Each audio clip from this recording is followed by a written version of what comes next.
በመቀሌ የተፈጸመው ነገር በርካቶችን አሳዝኗል፣ አስቆጥቷል። የወጣቷ ግድያ ዳግም እያነጋገረ ነው። ከመቀሌ እስከ ተለያዩ ዓለም አቀፍ ጎዳኖች በተቃውሞ ሰልፍ ድምጽ የተሰማበት ያሳዛኙ ግድያ የፍርድ ሂደትን ተከትሎ የተሰማው መረጃ ክስተቱን ዳግም አነጋጋሪ አድርጎታል።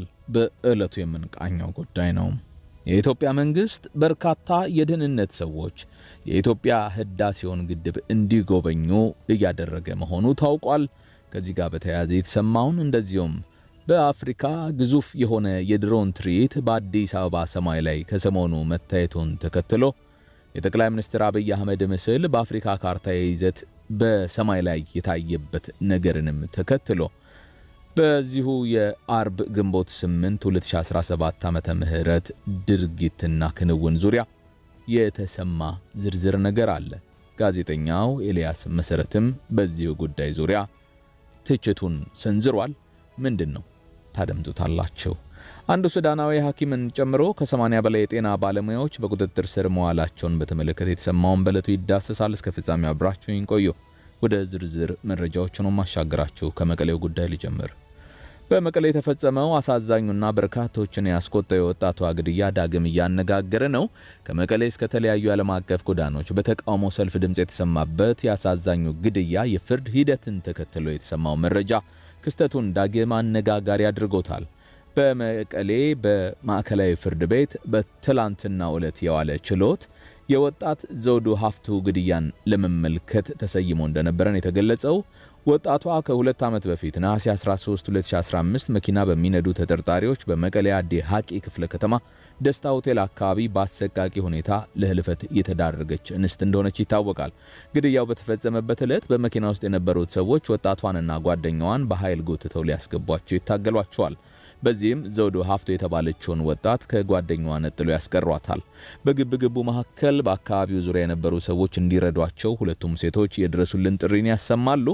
ሰዎቹ እጃቸው የገባቸውን ዘውዱን ለይተው 50 ሜትር ያህል ርቀት ጎትተው እንደወሰዷት ራሷን ለማዳንም በምትታገልበት ጊዜ ወጣቷን አፍነው ለመውሰድ የሞከሩት ግለሰቦች ተስፋ በመቁረጥ ውስጥ ሆነው ጎትተው ወደ ፓትሮሉ ጎማ ስር ይወረውሯታል። በዚህም ግማሽ አካሏ በመኪናው ተረግጦ ከመንገዱ ጫፍ ጋር ወዲያውኑ ይላተማል። በአሰቃቂ ሁኔታም የወጣት ዘውዱ ሀፍቱ ሕይወት ሊያልፍ ችሏል። ይህን አሳዛኝ ግድያ ተከትሎ ተከታታይ የተቃውሞ ሰልፎች መካሄዳቸው አይዘነጋም። የሟቿ ጉዳይ በፖሊስ ተጣርቶ መዝገቡ ወደ ፍርድ ደርሶ ለ2 ዓመት ያህል ውሳኔ ሳያገኝ በይዋ ሊደር ረጅም ጊዜ መውሰዱ የተበዳዩ ቤተሰቦችና የፍትህ ፈላጊዎች ሁሉ መነጋገሪያ ሆኖም ቆይቷል። ታዲያ ትላንቱን በመቀሌ ማዕከላዊ ፍርድ ቤት የተሰየመው ችሎትም ይህን ጉዳይ ተመልክቶታል። የመቀሌ ማዕከላዊ ፍርድ ቤት ግንቦት 8 ቀን 2017 ዓ.ም ከሰዓት በፊት የመጨረሻ ውሳኔ ለመስጠት ችሎት ይቀመጣል። ፍርድ ቤቱ በግድያ ወንጀሉ በተጠረጠሩት ላይ የመጨረሻ ያለውን የጥፋተኝነት የቅጣት ውሳኔ ይሰጣል ተብሎ ነው የሚጠበቀው። ይህንን ተከትሎ ችሎቱ በሚከናወንበት አዳራሽ የነበሩ ብዛት ያላቸው የተጠርጣሪ ወገኖች ጠረጴዛ በመደብደብና የተለያዩ ድምጾችን በማሰማት ረብሻ መጀመራቸውም ነው የተገለጸው። ከረብሻ በዘለለ ዳኞቹን እናንተም እንደመሳችኋለን፣ ቀናቸውን ጠብቁ የሚሉ ዛቻዎች መሰንዘራቸውን አንድ የሀገር ውስጥ የዜና ምንጭ አመላክቷል። በችሎት አዳራሹ በቂ የሆነ ስርዓት አስከባሪ ባለመኖሩና ዳኞቹ ሁኔታው ከአቅማቸው በላይና አስፈሪ የሆነ በመሄዱ ምክንያት ውሳኔውን ሳይቋጩ ለግንቦት 18 2017 ዓ.ም ተለዋጭ ቀጠሮን ሰጥተዋልም ነው የተባለው። የችሎት መድፈር ተግባሩ የማህበራዊ ትስስር ገጽ ሰፊ መነጋገሪያ ሆኗል። ጠበቃ ሚካኤል ፍሳህ የተባሉ የሟች ጠበቃ በፍርሃት ስራዬን አላቋርጥም፣ የተበዳይንም ባለማበስ ነገም ዛሬም እሰራለሁ ሲሉ በማህበራዊ ሚዲያ ትስስር ገጻቸው ላይ ሐሳባቸውን አስፍረዋል። በማህበራዊ ሚዲያው ላይ የህግ ልዕልና እንዲከበር አገልግሎት በሚሰጠው ፍርድ ቤትና ዳኞች ላይ የተፈጸሙ የድፍረት ድርጊቶችን በርካቶች እንዲያወግዙ ሲያነሳሱ የሰነበቱ በርካቶች ናቸው። ያወገዙትም እንደዛው በርካቶች ናቸው። የመቀሌ ማዕከላዊ ፍርድ ቤት በያዝነው ሳምንት ብቻ የእንስት ዘውዱን ጨምሮ 4 በግፍ የተበደሉ የተጎዱ ሰዎችን ጉዳይ መመልከቱን ለማወቅ ተችሏል። ወደ ህዳሴ ግድብ የተላኩ ደህንነቶችን ጉዳይ እንመልከት። የኢትዮጵያ መንግስት በርካታ የደህንነት ሰዎች የኢትዮጵያ ህዳሴውን ግድብ እንዲጎበኙ እያደረገ መሆኑ ታውቋል። ይህም ጉብኝት የተከናወነው በ13 ሀገራት የደህንነት ኃላፊዎች አማካኝነት ሲሆን ጉብኝቱም በአዲስ አበባ ከተካሄደው የምስራቅ አፍሪካ ሀገራት የደህንነት አካላት ስብሰባ ጋር በተያያዘ ስለመሆኑ የአልጀዚራ ዘገባ አሳይቷል። ግብጽ ከዚህ ቀደም በአባይ ተፋሰስ ሀገራት አመራሮች የህዳሴው ግድብ ጉብኝት ሲደረግ ከፍ ያለ ተቃውሟን ያሰማች መሆኑ የሚታወስ ነው። በዚህም ለደህንነት ባለስልጣናቱ የህዳሴው ግድብ የደረሰበትን ደረጃ በተመለከተ ሰፋ ያለ ማብራሪያ እየተሰጠ መሆኑን የአልጀዚራ ዘገባ አመላክቷል። ግድቡ በአሁኑ ሰዓት 2000 የሚጠጋ ሜጋዋት ኤሌክትሪክን እያመነጨ መሆኑ የተመለከተ ሲሆን በቀጣዮቹ 3 ወራት አሁን ያለው የግድቡ ኃይል የማመንጨት አቅም ወደ 2600 ያድጋል መባሉንም ዘገባው አመላክቷል። ግድቡ በጥቂት ጊዜያት ውስጥ የሚመረቅ መሆኑም ነው ተያይዞ የተጠቀሰው። በአፍሪካ ግዙፍ የሆነ የድሮን ትርኢት በአዲስ አበባ ሰማይ ላይ ከሰሞኑ ታይቷል። በድሮን ትዕይንቱ የጠቅላይ ሚኒስትር አብይ አህመድ ምስል በአፍሪካ ካርታ ይዘት የሚያመላክት ምስል ትኩረትን ስቧል። ትዕይንቱ አርብ ዕለት ግንቦት 8 2017 ዓ.ም ምሽት መካሄዱን የምታውቁት ነው። የድሮን ትርኢቱ የኢትዮጵያ ቴክኖሎጂ ኤክስፖ 2025 አካል መሆኑም ነው የተገለጸው። ታዲያ የኢንፎርሜሽን መረብ ደህንነት አስተዳደርና የኢትዮጵያ አርቲፊሻል ኢንተለጀንስ ኢንስቲትዩት አውደ ርዕዩን ማዘጋጀታቸው ነው የተገለጸው። የድሮን ትዕይንቱንም እነሱ ናቸው ያከናወኑት ያዘጋጁት ሲባል ተነግሮ ነበረ። ጋዜጠኛው ኤልያስ መሰረት ታዲያ የትላንቱን የድሮን ትርኢት በሚመለከት ካቀረበው ድርጅት ጋር ንግግር ነበረኝ ነው ያለው። በዚህ መሰረትም በዚህ ዙሪያ የሚከተለውን ነገር ብሏል። የዛሬ ዓመት ገደማ በአድዋ ሙዚየም ምርቃት ወቅት የአጼ ምኒልክ ንግግር በሆሎግራም ቴክኖሎጂ በሀገር ውስጥ ባለሙያዎች ተሰራ ተብሎ ስናጣራው ንግግሩን ያደረገው አርቲስት ተስፋዬ ገብረሃና መድረክ ላይ ቀልጠፍ ብሎ ቆሞ መሆኑን ደረስንበት። በወቅቱ የኢትዮጵያ አርቲፊሻል ኢንተለጀንስ ኢንስቲትዩት በአፍሪካ ለመጀመሪያ ጊዜ በዓለም ደግሞ እጅግ ጥቂት ሀገራት ሊያሳኩ የቻሉትን የሆሎግራም ቴክኖሎጂ ተጠቅሞ የአጼ ምኒልክ ንግግርን አቀረበ ተብሎ ተነግሮ ነበረ።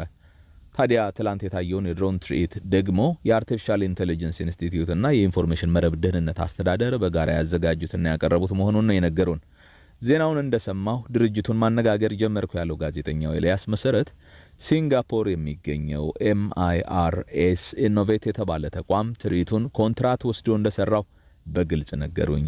መጀመሪያ ለመናገር ባይፈልጉም አንዱን የድርጅቱን ኃላፊ ገፋ አድርጌ ስጠይቀው ለስራው $200,000 ወይም 26.8 ሚሊዮን ብር ገደማ እንደተከፈላቸው ነገረኝ። እሺ ስራው ይሰራ፣ ግን ውሸቱ ለምን አስፈለገ? የአርቲፊሻል ኢንተለጀንስ ኢንስቲትዩት እና የኢንፎርሜሽን መረብ ደህንነት አስተዳደር ሰሩት ብሎ ከመዋሸት ስፖንሰር ያደረጉት ቢባል ምን ሀፍረት አለው? የመንግስት ተቋማት በዚህ ደረጃ ተአማኒነታቸውን እንዲያጡ እየተደረገ ያለው አካሄድ በእጅጉ ያስገርማል ሲል ጋዜጠኛው ኤልያስ መሰረት በጉዳዩ ላይ ያለውን መረጃ አጋርቶናል። በመጨረሻም ተመልካቾች አንድ ሱዳናዊ ሐኪምን ጨምሮ ከ80 በላይ የጤና ባለሙያዎች በቁጥጥር ስር መዋላቸው ተሰማ። ከሰሞንኛው የጤና ባለሙያዎች ከፊል የሥራ ማቆም አድማ ጋር በተያያዘ በመላው ሀገሪቱ ከ80 በላይ የጤና ባለሙያዎች መታሰራቸውን የንቅናቄው አስተባባሪዎች ነው ያመላከቱት። የመንግስት የጸጥታ ኃይሎች በተለይም በትላልቅ ከተሞች በሚገኙ ሆስፒታሎች የሚያገለግሉ በርካታ የጤና ባለሙያዎችን እያሰሩና እያዋከቡ መሆኑን አንድ የንቅናቄው አስተባባሪ ለቢቢሲ ተናግረዋል። ከጎንደር ዩኒቨርሲቲ በጸጥታ ኃይሎች ተይዘው ከተወሰዱት የሕክምና ባለሙያዎች መካከል አንድ ሱዳናዊ ሐኪም መኖሩን ባልደረቦቹ ለቢቢሲ ገልጸዋል። ሐኪሞች፣ ነርሶች፣ ላቦራቶሪ ባለሙያዎችን ጨምሮ በርካታ የጤና ባለሙያዎች ለወከባ፣ ለድብደባና ለእስራት እየተዳረጉ እንደሆነም ነው የተሰማው።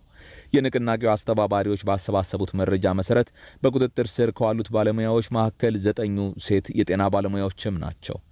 የኢትዮጵያ የጤና ባለሙያዎች ንቅናቄ በሚል ስያሜ የደሞዝና ጥቅማ ጥቅም ጥያቄን ጨምሮ የጤና ስርዓቱን ያስተካክላሉ ያሏቸው 12 ጥያቄዎችን ያነሱ ባለሙያዎች ከግንቦት 5 2017 ዓ.ም ጀምሮ የከፊል ስራ ማቆም አድማ መምታታቸውን ገልጿል። ሐሙስ ምሽት መግለጫ ያወጣው ጤና ሚኒስቴር የከፊል ስራ ማቆም አድማውን ተቀባይነት የሌለው ነው ያለው።